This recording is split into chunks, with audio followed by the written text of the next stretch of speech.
식단혁명 조지아 에데 파트 1. 저자는 정신과 의사로 그녀가 영양학을 공부하게 된 이유는 우리가 잘못된 것들을 먹어왔기 때문에 그런 결과가 나온다는 것을 깨달았기 때문이다. 그럼 어떤 것을 먹어야 할까? 우리는 올바른 자연식품을 섭취하고 대사 요구에 따라 탄수화물 섭취를 조절해야 한다. 민감성을 일으키는 식품도 제거해야 한다. 이렇게 하면 정신 건강뿐만 아니라 신체 건강도 크게 향상시킬 수 있다. 정신적, 신체적 건강 상태는 서로 무관한 것처럼 보일 수 있지만 일반적으로는 함께 발생한다. 특히 이 질병들은 염증, 산화 스트레스, 인슐린 저항성이라는 근본적인 병인을 공유한다. 산업적으로 초가공된 현대사회의 식단은 염증, 산화 스트레스, 인슐린 저항성을 강력히 촉진한다.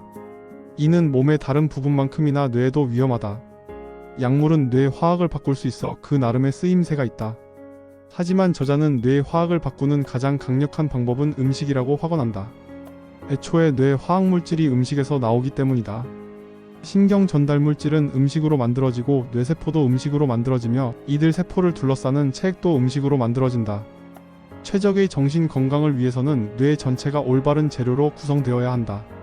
따라서 어떤 정신적 문제가 있는 경우 가장 먼저 살펴봐야 할 곳은 약 보관함이 아니라 식료품 창고다. 1980년에 발표된 미국 최초의 식생활 지침은 포화지방과 콜레스테롤이 비만과 심장마비를 유발한다고 경고하면서 달걀 섭취를 줄이세요, 버터는 조금만 드세요, 고기를 먹을 때는 과도한 지방을 잘라내세요 라고 권고했다. 대형 식품 제조업체들은 이 새로운 식품 규정을 활용해 무지방 과자와 옥수수유, 카놀라유, 마가린 같은 콜레스테롤 무함유 지방을 시장에 쏟아부었다. 미국 식생활 지침은 비만, 제2형 당뇨병, 심장병과 같은 현대 건강의 유행병을 포화지방과 콜레스테롤 탓으로 돌림으로써 우리를 고기와 달걀 등 영양가 있는 자연식품에서 떨어뜨려 초가공식품 산업의 품으로 몰아넣었다. 지난 50년 동안 식품의 산업화와 점점 커지는 고기 반대 정서, 지방과 콜레스테롤 공포증이 마치 폭풍처럼 밀려오며 우리의 영양학적 생활 방식을 극적으로 변화시켰다. 즉, 동물성 지방 식단을 떠나 정제된 탄수화물과 식물성 기름 위주의 식단으로 전환하게 되었다. 다른 국가들도 대부분 미국의 지침을 따라 각자의 식품 지침을 만들기 때문에 이는 곧 전 세계가 거대한 영양과학 실험에 참여하게 되었음을 의미했다. 식단의 변화는 실로 엄청난 결과를 가져왔다. 지난 5년 사이에는 대사정신의학이라는 흥미롭고 새로운 정신의학 하위 분야가 등장했다. 이는 스탠퍼드 대학의 정신과 의사시반이 세티가 만든 용어로 정신건강 개선을 위해 대사 장애를 표적으로 치료하는 데 초점을 맞춘 정신의학의 새로운 하위 전문 분야라고 정의된다. 이 분야 연구자들은 많은 정신질환 환자의 뇌가 에너지를 얻기 위해 포도당을 연소하는 데 어려움을 겪는다는 공통적인 사실을 발견했다. 뇌 에너지 흐름의 가장 주요한 장애물 중 하나는 인슐린 저항성으로 전 세계의 전염병 수준으로 퍼지고 있는 심각한 대사 장애다. 설탕, 밀가루, 과일 주스, 시리얼 같은 정제된 탄수화물이 너무 많이 함유된 식단은 지속적으로 인슐린 수치를 높여 인슐린 저항성을 유발한다. 따라서 식단에 설탕이 많이 포함될수록 뇌가 설탕을 활용하기는 더 어려워진다는 다소 직관에 반하는 것처럼 들리는 결론에 이른다. 이는 인슐린 저항성이 있는 환자들의 근육이 당을 잘 사용하지 못하는 것과 동일한 이치다. 높은 혈당과 인슐린 수치는 뇌에 치명적인 두 요인이다. 너무 많은 포도당이 뇌에 반복적으로 범람하면 염증과 산화 스트레스가 끊임없이 파동을 일으킨다.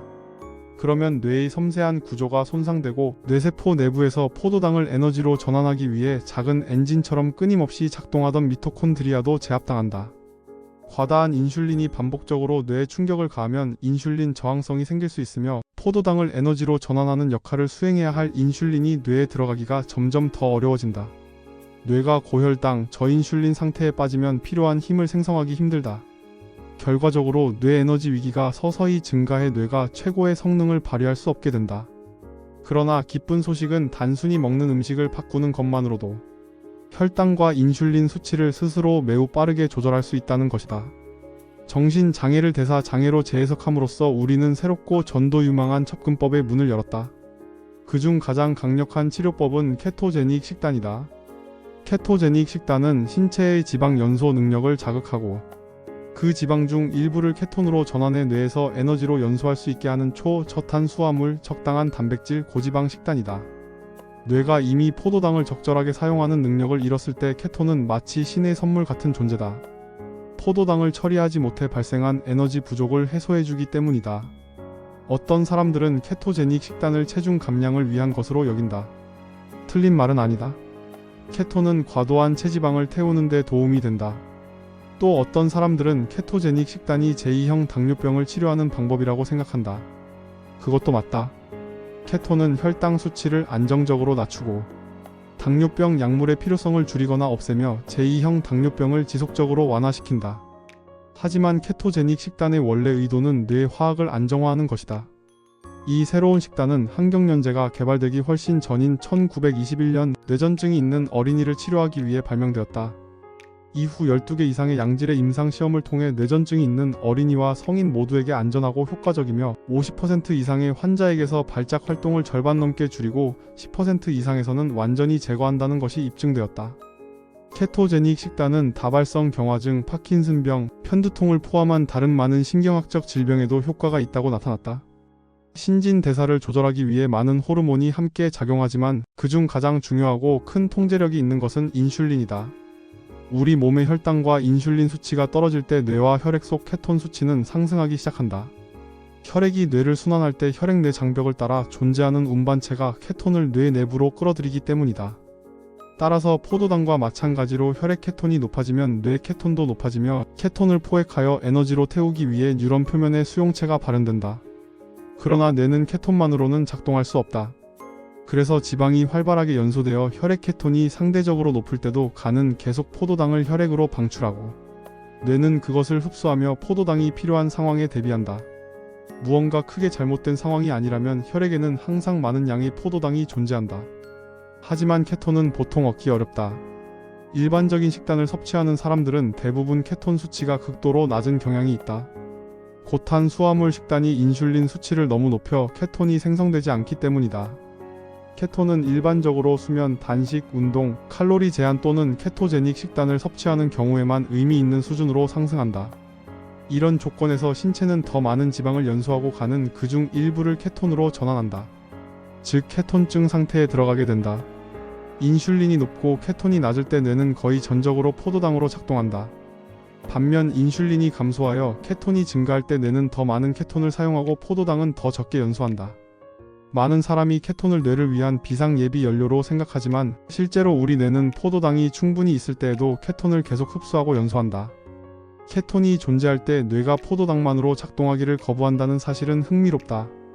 이는 낮은 포도당, 높은 케톤 상태에서 시간을 보내는 것이 분명히 이롭다는 점을 시사한다.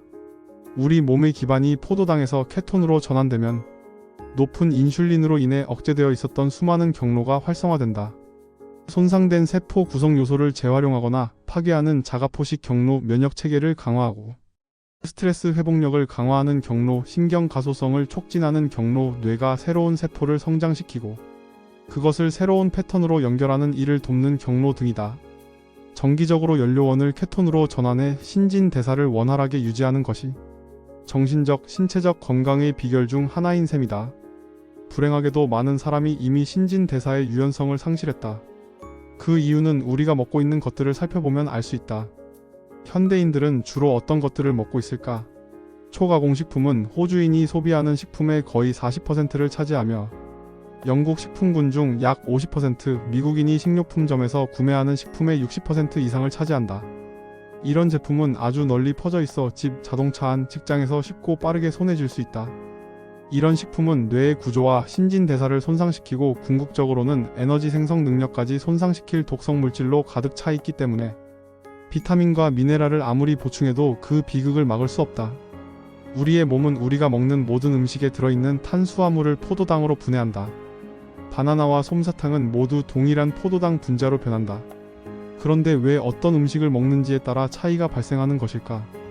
우리는 잡식 동물이기 때문에 선천적으로 과일이나 뿌리채소 같은 식물성 식품을 섭취하고 그 당분과 전분을 포도당으로 분해하는 능력이 있다.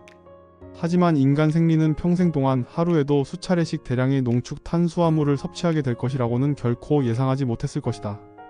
선사시대 조상들도 과일 주스를 섭취했을지 모르지만 대부분의 과일은 특별한 장비 없이는 착즙하기 어렵기 때문에 정기적으로 많은 양의 과일 주스를 마셨을 가능성은 없다. 설탕, 밀가루, 주스 같은 정제된 제품은 일부 소화작용과 유사한 작용을 미리 거쳐 섬유질과 영양소가 제거된 채로 탄수화물만 농축된 에너지 공급원이다. 이런 순수 탄수화물은 소화관에서 즉시 포도당으로 변하고 순환계로 빠르게 흡수되어 혈액 내 포도당과 인슐린의 급격한 증가를 초래한다.